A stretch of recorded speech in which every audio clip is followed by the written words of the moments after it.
ಒಟ್ಟಾರೆಯಾಗಿ ಇವತ್ತು ಇಡೀ ರಾಜ್ಯದ ಎಲ್ಲ ಸಮುದಾಯದವರು ಎಲ್ಲರೂ ಇವತ್ತು ಆದಷ್ಟು ಮುಂದೆ ಹೋಗಲಿದ್ದು ಸಮಾಧಾನದಲ್ಲಿ ಆಗಲಿ ಅಂತ ಇದ್ದಾರೆ. ಬಟ್ ನಮ್ಮ ಸಿದ್ದರಾಮಯ್ಯನವರು ಅದು ಆಗೇತಿರ್ಬೇಕು, ಮುಂದೆ ಬೇಡ, ನಾಳೆ ಬೇಡ ಅಂತ ಕಲ್ಲ ಗಾಡಿ ಬಂದಿದ್ದಲ್ರಿ, ನಾಳೆ ನಮ್ಮನೆ ಹಾಳು ಅಂತಾರೆ. ನಾಳೆ ಏನಾಗುತ್ತೆ ಗೊತ್ತಿಲ್ಲ. ಮತ್ತು ಕಾಂತರಾಜ್ ಅವ್ರದ್ದು ಆಗಿತ್ತು, ನಾವು ತಪ್ಪು ಮಾಡಿದ್ವಿ ತಂದು ನಮ್ಮದು ರಾಹುಲ್ ಗಾಂಧಿ ಅವರು ಇದು ಮಾಡುವಾಗಿಲ್ಲ, ಅದು ಮಾಡೇ ತಿರ್ಬೇಕು ಅನ್ನೋಂಥ ಹಠಕ್ಕೆ ನಮ್ಮ ಸಿದ್ದರಾಮಯ್ಯ ನಿಂತಿದ್ದಕ್ಕಾಗಿ ವಿಶೇಷವಾಗಿ ಇದು ಈ ಆಗ್ತದೆ ಸರ್ವೆ ಪರ್ಫೆಕ್ಟ್ ಆಗ್ತದೆ ಅವ್ರು ಹೇಳ್ತಾ ಇದ್ದಾರೆ ಸರ್ಕಾರದವರು. ಹಾಗಾಗಿ ನಾವು 1.5 ಲಕ್ಷ ಜನರು ನೇಮಿಸಿವಿ ಮಾಡೀವಿ, ಎಲ್ಲ ಹೋರಾಟ ಮಾಡ್ತಾ ಇದ್ವಿ. 15 ದಿವಸ ಮುಗಿಸ್ ಅಂತ ಹೇಳ್ತಾ ಇದ್ದಾರೆ. ಮುಗಿದ ಭಾಳ ಮಾಡೋಣ, ಅದು ಮುಗಿದ್ರೆ ಸುಲಭ ಇಲ್ಲ. ಅದು ಒಂದು 4 ಸಚಿವರು ಜಗ್ಗಾಡೋದನ್ನು ಅದ್ರದ್ದು ಆಗಿರ್ಬೋದು.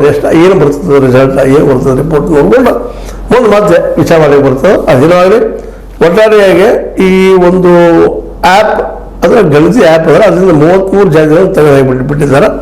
ಕ್ರಿಶ್ಚಿಯನ್ ತಂದಿದ್ದು ಉಳಿದವ್ರದ್ದೆಲ್ಲರೂ ಹೆಚ್ಚು ಕಡಿಮೆ ನಮ್ಮ ಏನಪ್ಪ ಅಂತಂದ್ರೆ 1561 ಜಾತಿಗಳಿದ್ದಾವೆ. ಆ ಎಲ್ಲ ಜಾತಿಗಳ ಸಮೀಕ್ಷೆ ಎಷ್ಟಿದ್ದಾರೆ ಏನಿದ್ದಾರೆ ನೋಡೋಣ ಮುಂದಿನ ಕೆಲವೇ ದಿನಗಳು ನಾವು ನೋಡ್ತಾ ಇದ್ದೀವಿ. ಹಿಂದೆ ಆರಂಭ ಆಗಿದೆ ಅಂತ ಹೇಳ್ತಾ ಇದ್ದಾರೆ. ಆರಂಭ ಆಗಲಿ, ಯಾರು ಎಷ್ಟೆಷ್ಟು ಜನ ಇದ್ದಾರೆ ನಮ್ಗೆ ಗೊತ್ತಾಗಲಿ. 7 ಕೋಟಿ ಜನರೆಲ್ಲ ಒಂದು ಲೆಕ್ಕ ಸಿಗಲಿ ಅಂತ ಹೇಳ್ತಾ ಒಟ್ಟಿನಲ್ಲಿ ಸಿದ್ದರಾಮಯ್ಯನವರ OBC ಕನಸು, ಸರ್ವೆ ಕನಸು ಈಡೇರೋದು ಕಾಣ್ತದೆ. ಅದಕ್ಕೆ ವಿರೋಧ ಸಾಕಷ್ಟಿದ್ರು ಸಿದ್ದರಾಮಯ್ಯರು ಮುಂದುವರಿತಾ ಇದ್ದಾರೆ. ಅವ್ರು ಯಶಸ್ವಿಯಾಗಲಿ ಮತ್ತು ಎಲ್ಲರಿಗೂ ನ್ಯಾಯ ಸಿಗಲಿ ಅಂತ ಹೇಳ್ತಾ ಸೋಷಿಯಲ್ ಜಸ್ಟಿಸ್ ಯಾರು ಸಿಗಬೇಕಂತ ಹೇಳ್ತಾ ಇದು ನಿಮ್ಗೆ ಲೈಕ್ ಆಗಿರ್ಬೋದು. ಲೈಕ್ ಮಾಡಿ ಶೇರ್ ಮಾಡಿ ಕಮೆಂಟ್ ಮಾಡಿ ಜೊತೆ ಸಬ್ಸ್ಕ್ರೈಬ್ ಮಾಡಿ. ಯಾಕೆ 16 ನ್ಯೂಸ್ ಆಗ್ತದೆ ನಮ್ಮದು ಸತ್ಯದ ಕೈಗಳಲ್ಲಿ ವಂದನೆಗಳು.